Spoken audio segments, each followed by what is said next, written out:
Praise lot everyone. ఆత్మీయతను పెంపొందించే అనుదిన ఆత్మీయ ఆహారము బండ సందులో జీవజలములు. నేటి దిన వాగ్దానము ఆదికాండం 22 అధ్యాయం 14 యెహోవా చూచుకొనును, Jehovah Jireh, the Lord will provide, Jehovah జీరే.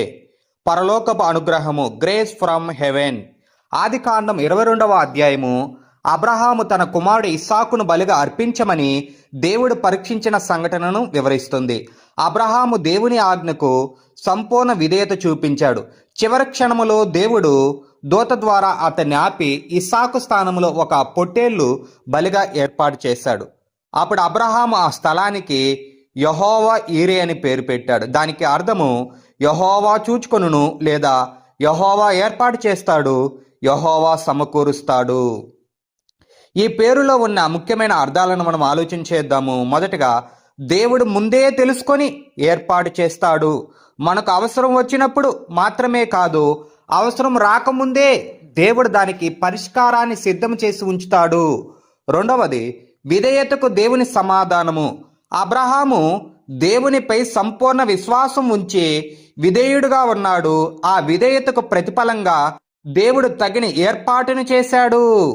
మూడవదిగా, పరీక్షల్లోనూ దేవుని సంరక్షణ.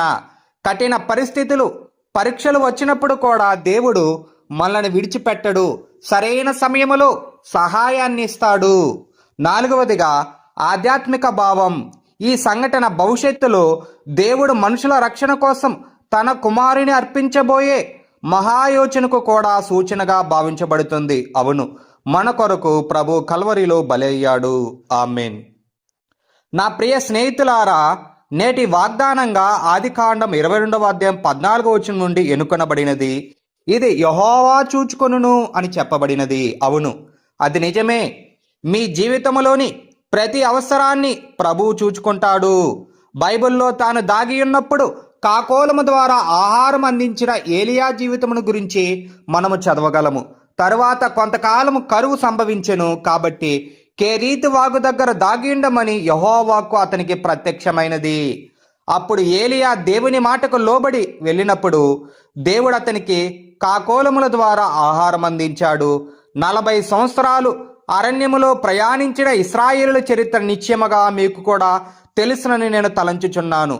మరియు మనం చూస్తే నెహెమ్యా గ్రంథం 9వ అధ్యాయము 20 నుండి 21 వరకు మనం చూస్తే ప్రతిరోజు వారికి ఆకాశం నుండి ఆహారము కురిపించబడింది.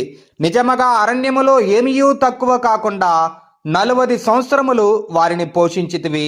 వారి వస్త్రములు పాతగిలిపోలేదు, వారి కాళ్లకు వాపు రాలేదు. నెహెమ్యా గ్రంథం 9వ అధ్యాయము 21 దేవుని వాక్యములో చెప్పబడి ఉండెను. అదే విధముగా నేడు ఈ సందేశము వినుచున్న మీ జీవితములోని ప్రతి అవసరాన్ని ప్రభు చూచుకుంటాడు. అది ఎటువంటి అవసరం అయినా కావచ్చును. మీ అనుదిన అవసరము ఆర్థికం, ఆహారం, ఆశ్రయం లేదా నీరు, ఏదైనాను తాను చూచుకుంటానని ప్రభువు మీకు సెలవిచ్చుచున్నాడు. కాబట్టి ధైర్యంగా ఉండండి. అందుకే బైబిల్లో మత్తయి సువార్త 6:34 ఇలాగూ చెప్పబడి ఉన్నది, రేపటిని గూర్చి చింతింపకుడి, రేపటి దినము దాని సంగతులను గూర్చి చింతించును, ఏ నాటి కీడు ఆ నాటికి చాలును. అందుకే బైబిల్లో మత్తయి సువార్త 6:33 ఇలాగున చెప్పబడి ఉన్నది, కాబట్టి మీరు ఆయన రాజ్యమును నీతిని మొదట వెదుకుడి, అప్పుడు అవన్నీ మీకు అనుగ్రహింపబడును. కాబట్టి చూడండి నా ప్రియ స్నేహితులారా, మీరు చేయవలసిన ఏకైక విషయం ఏమనగా మొట్టమొదట దేవుని రాజ్యాన్ని, ఆయన నీతిని వెతకడము. మరియు మీ జీవితంలో మీరు పొందుకున్న ఆశీర్వాదాలన్నిటి కొరకు ఆయనకు కృతజ్ఞతాస్తుతులు తెలియచేయడం మాత్రమే. దేవుడు చూచుకుంటాడనే విశ్వాసం మీకు ఉన్నప్పుడు ఆయన తప్పకుండా మీకోసం సమస్తమును అనుగ్రహిస్తాడు. ఈ వాగ్దానానికై దేవునికి కృతజ్ఞతాస్తుతులు తెలియచేద్దాము. మరియు ఈరోజు ఆయన ఆశీర్వాదాల కోసం అడుగుదాము.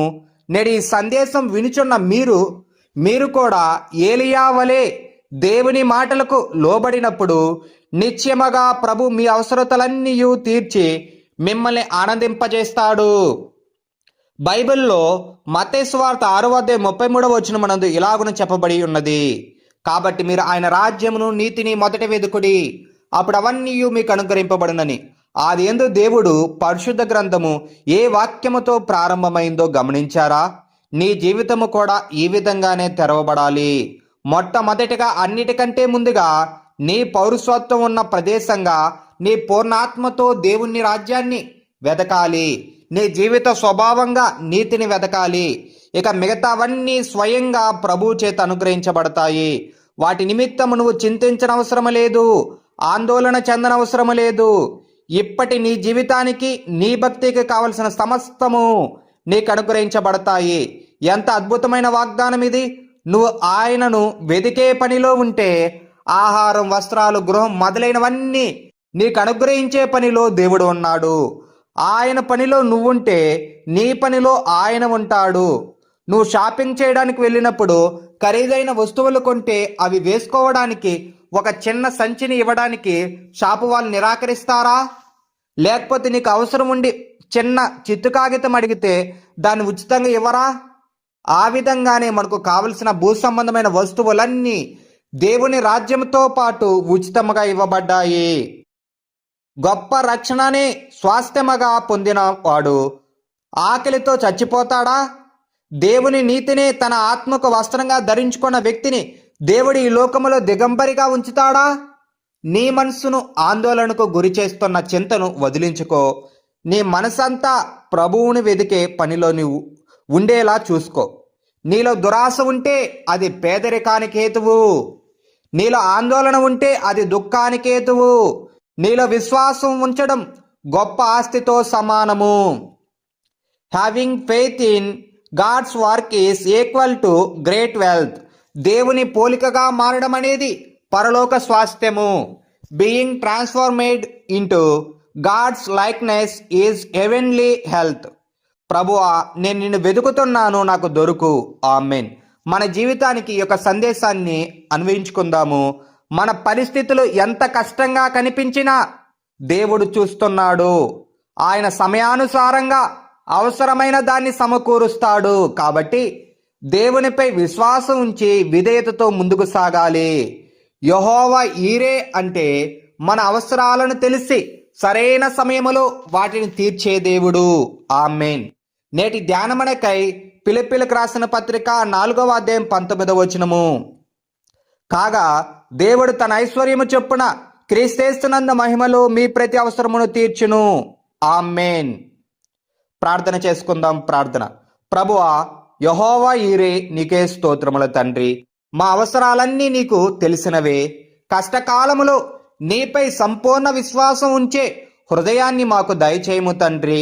నీవు ఏర్పాటు చేసే సమయాన్ని ఎదురు చూడగల సహనాన్ని మాకు ఇవ్వుము తండ్రి. మా జీవితములో నీ చిత్తము నెరవేరనీయము. యేసు నామములో ప్రార్థించుచున్నాము మా కన్న తండ్రి. Amen, amen, amen. మన దేవుని ప్రేమయు రక్షకుడైన యేసుక్రీస్తు కృపయు పరిశుద్ధాత్మ సావాసమును మీకందరికీ తోడైండునుగాక. Amen, amen, amen. Thank you for watching. Praise the Lord. God bless you. Please like and share, subscribe for more Bible videos.